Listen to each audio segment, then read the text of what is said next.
As travelers around the world absorb the implications of the terror attacks there are also new calls to improve airport security. Tonight, News Channel 5 uncovered one vulnerability that went undetected for over half an hour.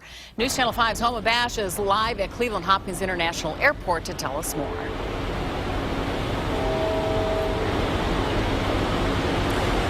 Yeah, you can see police extremely visible here. They have tightened security. But if you've been to any major airport, you know cars can't sit curbside. They are moving constantly. That is not the case here, so we wanted to find out why.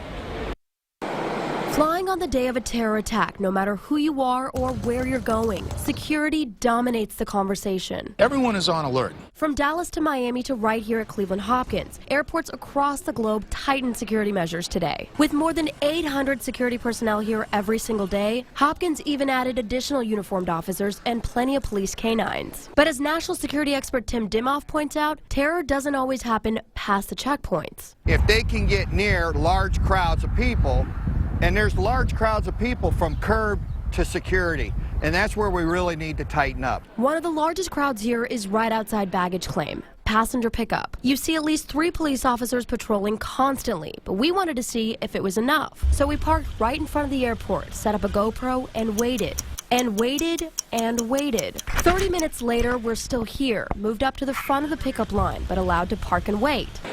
Turns out there's no set time limit at Hopkins to sit curbside, as long as you don't leave the car. That's not the case at many major airports. Curbside waiting is expressly forbidden in Chicago, Detroit, and Atlanta. And even Interim Director Fred Szabo admits. That's a vulnerability. I mean, in a public space, just like in any other public space.